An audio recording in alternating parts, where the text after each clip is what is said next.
നമസ്കാരം. തലതിരിഞ്ഞ തെരഞ്ഞെടുപ്പ് ചിന്തകളിലേക്ക് വീണ്ടും സ്വാഗതം. ഇടുക്കി പാർലമെൻറ്റ് മണ്ഡലം 2 മണ്ഡലങ്ങളുടെ കൂടിച്ചേരലാണ്. ഇടുക്കി, ദേവികുളം, പീരുമേട്, ഉടുമ്പൻചോല എന്നീ 4 മണ്ഡലങ്ങൾ ചേർന്ന് ഹൈറേഞ്ചും, മൂവാറ്റുപുഴ, കോതമംഗലം, തൊടുപുഴ എന്നീ നിയമസഭാ മണ്ഡലങ്ങൾ ചേർന്ന് ലോ റേഞ്ചും.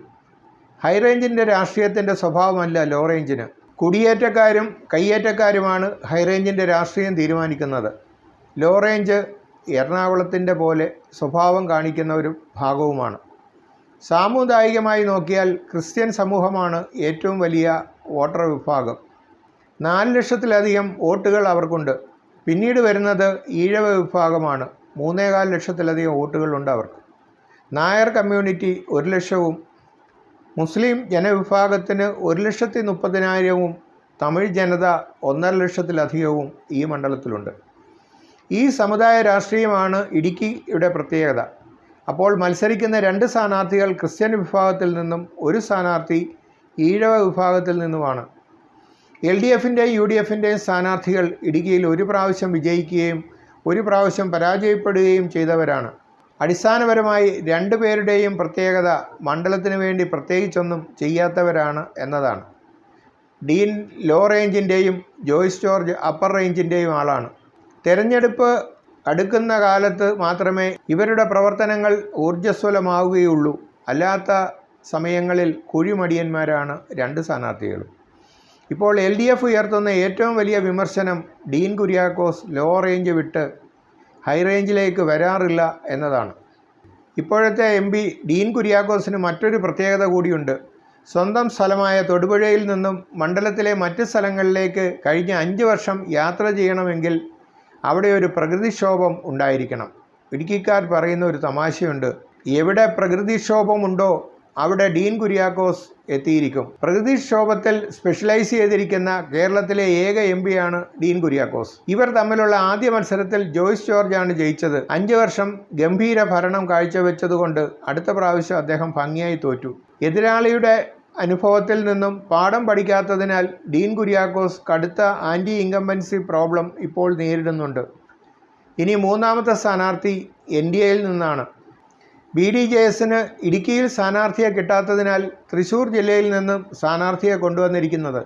ഇപ്പോഴത്തെ അനുഭവം അനുസരിച്ച് ലോ റേഞ്ചിൽ താമസമാക്കിയ സ്ഥാനാർത്ഥി പോലും ഹൈറേഞ്ചിൽ എത്തുന്നില്ല. തൃശ്ശൂർക്കാരി സ്ഥാനാർത്ഥി ജയിച്ചാൽ ഇടുക്കി പാർലമെൻറ്റ് മണ്ഡലത്തിൻ്റെ കാര്യം വളരെ ഭംഗിയാകും. BDJS ജയിക്കാൻ വേണ്ടിയല്ല മത്സരിക്കുന്നത്. മറ്റ് 2 മുന്നണികളെക്കാളും കൂടുതൽ ഫണ്ടുകൾ കിട്ടുന്നത് NDA മുന്നണിക്കാണ്. ജയിച്ചില്ലെങ്കിലും വലിയ കുഴപ്പമില്ല. കഴിഞ്ഞ തെരഞ്ഞെടുപ്പിൽ BDS സ്ഥാനാർത്ഥി ഒരു പ്രത്യേക കാര്യം ചെയ്തു.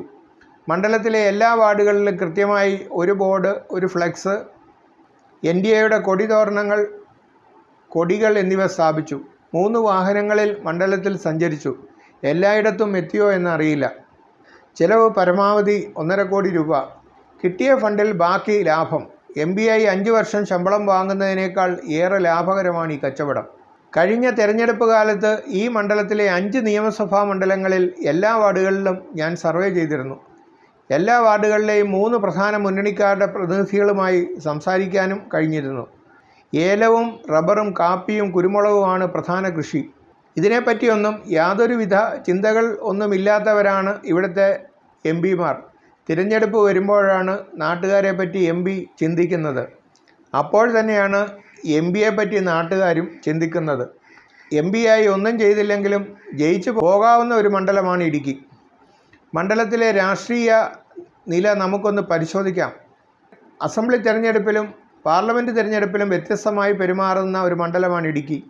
ഹൈറേഞ്ചിൽ 2 കൂട്ടരും ഏറെക്കുറെ തുല്യ ശക്തികളാണ്. ലോ റേഞ്ചിൽ UDFന് ചെറിയ മുൻതൂക്കമുണ്ട്. അവിടെ ഏറ്റവും പ്രധാന വിഭാഗം മുസ്ലിം ക്രിസ്ത്യൻ വോട്ടർമാരാണ്. ദേവികുളം മണ്ഡലത്തിൽ മാത്രമാണ് ഹൈറേഞ്ചിൽ അല്പമെങ്കിലും മുസ്ലിം വോട്ടർമാരുള്ളത്. SDPI മനസ്സുള്ളവർ തൊടുപുഴ, മൂവാറ്റുപുഴ, കോതമംഗലം ഭാഗത്താണ് കൂടുതലായുള്ളത്. ഇവർ ഈ തെരഞ്ഞെടുപ്പിൽ ആരെ പിന്തുണയ്ക്കും എന്നുള്ളത് ഒരു വലിയ കാര്യമാണ്. BJP ഒരു വലിയ ശക്തി അല്ലാത്തതിനാൽ മിക്കവാറും LDFനെ ആയിരിക്കും അവർ പിന്തുണയ്ക്കാൻ സാധ്യത. എന്നാൽ സാധാരണ മുസ്ലിം വിഭാഗത്തിലുള്ള ആളുകൾ ഡീൻ കുര്യാക്കോസിന് വോട്ട് ചെയ്യാനും സാധ്യതയുണ്ട്. SDPIക്ക് സ്വാധീനം ചെലുത്താൻ കഴിയുന്ന 50,000-ഓളം വോട്ടുകൾ ഈ മണ്ഡലത്തിലുണ്ട്. ഈ മണ്ഡലത്തിൽ സ്വാധീനം ചെലുത്താൻ കഴിവുള്ള മറ്റൊരു വിഭാഗം തമിഴ് വോട്ടർമാരാണ്. ശബരിമല പ്രശ്നങ്ങൾ കാരണം കഴിഞ്ഞ തെരഞ്ഞെടുപ്പിൽ അവർ LDFനെതിരായാണ് പ്രവർത്തിച്ചത്.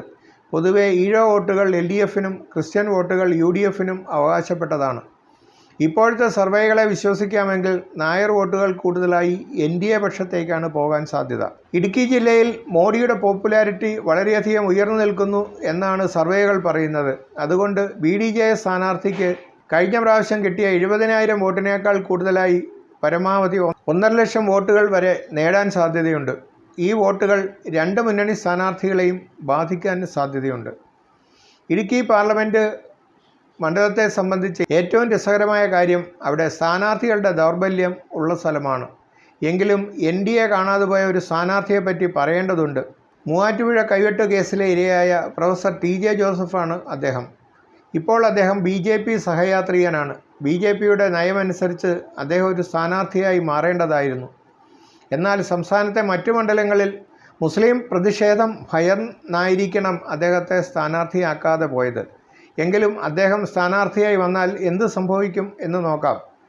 ജോസഫ് മാഷിൻ്റെ ഏറ്റവും വലിയ ശത്രുക്കൾ മുസ്ലിം തീവ്രവാദികളാണ്. മണ്ഡലത്തിൽ അവർ 50,000-ൽ താഴെ വോട്ടുകൾ നേടുകയുള്ളൂ. സഫാരി TVയിൽ അടുത്ത ഇടയിൽ ജോസഫ് മാഷിൻ്റെ കഥ വന്നിരുന്നു. വൈകുന്നേരം 7 മണിക്ക് ടെലികാസ്റ്റ് ചെയ്യപ്പെടുന്ന ഒരു എപ്പിസോഡ് കുറഞ്ഞ സമയത്തിനുള്ളിൽ 60,000-70,000 ആളുകളെ കാഴ്ചക്കാരാക്കിയിരുന്നു. യൂട്യൂബിൽ ആ വീഡിയോകളുടെ താഴെ വന്ന കമൻറ്റുകൾ ഞാൻ കാര്യമായി ശ്രദ്ധിച്ചിട്ടുണ്ട്. ജോസഫ് മാഷ് അനുഭവിച്ച ബുദ്ധിമുട്ടുകൾ ആളുകളെ പിടിച്ചുലച്ചിരുന്നു. കാഴ്ചക്കാർ പലരും അദ്ദേഹത്തെ സ്ഥാനാർത്ഥിയാക്കണമെന്ന് അന്ന് അഭിപ്രായപ്പെടുകയും ചെയ്തിരുന്നു. ആദ്യ എപ്പിസോഡിൽ മുസ്ലിം തീവ്രവാദികൾ വളരെ മോശമായ കമൻറ്റുകൾ ഉപയോഗിച്ചിരുന്നു. അതിൻ്റെ പ്രതികരണം ഹിന്ദുക്കളിലും ക്രിസ്ത്യാനികളിലും ഉണ്ടാവുകയും ചെയ്തു. പിന്നീടുള്ള എപ്പിസോഡുകളിൽ ഈ രണ്ട് വിഭാഗത്തിൽ നിന്നും ശക്തമായ പിന്തുണ ജോസഫ് മാഷിന് ലഭിച്ചു. കായികമായ ഒരു ആക്രമണത്തിൽ അദ്ദേഹത്തെ അവർ സഹായിച്ചില്ലെങ്കിലും തെരഞ്ഞെടുപ്പ് പോലെയുള്ള ഒരു പ്രക്രിയയിൽ അദ്ദേഹത്തിന് തീർച്ചയായും ഈ രണ്ട് മതവിഭാഗങ്ങളുടെയും പിന്തുണ ലഭിക്കുമായിരുന്നു. ഡീൻ കുര്യാക്കോസിനേക്കാളും ജോയ്സ് ജോർജിനേക്കാളും മെച്ചപ്പെട്ട ഒരു സ്ഥാനാർത്ഥിയായിരുന്നു പ്രൊഫസർ കൂടിയായ ജോസഫ് മാഷ്. അദ്ദേഹത്തെ BJP സ്ഥാനാർത്ഥി ആക്കിയിരുന്നുവെങ്കിൽ മതതീവ്രവാദത്തിനെതിരെയുള്ള ശക്തമായൊരു പ്രഖ്യാപനമായി അത് മാറിയേനെ. ജോസഫ് മാഷ് ഇടുക്കി നിയമസഭാ മണ്ഡലത്തിൽ പെട്ട ആളാണ്. പാർലമെൻറ്റ് മണ്ഡലത്തിലെ പ്രമുഖ സമുദായത്തിൽപ്പെട്ട ആളുമാണ്. കമൻറ്റുകളിലൂടെ ഏറ്റവും കൂടുതൽ പിന്തുണ ലഭിച്ചത് ഹിന്ദു സമുദായത്തിൽ നിന്നുമായിരുന്നു. ഒരു പ്രവർത്തനവും നടത്തിയില്ലെങ്കിൽ പോലും 2.5 ലക്ഷത്തിന് മുകളിൽ വോട്ടുകൾ അദ്ദേഹത്തിന് ഉറപ്പായിരുന്നു. തീവ്രവാദികൾ അദ്ദേഹത്തിനെതിരെ പ്രചരണം നടത്തിയിരുന്നുവെങ്കിൽ അത് അദ്ദേഹത്തിൻ്റെ പോപ്പുലാരിറ്റിയും ജനസ്വീകാര്യതയും വർദ്ധിപ്പിച്ചേനെ.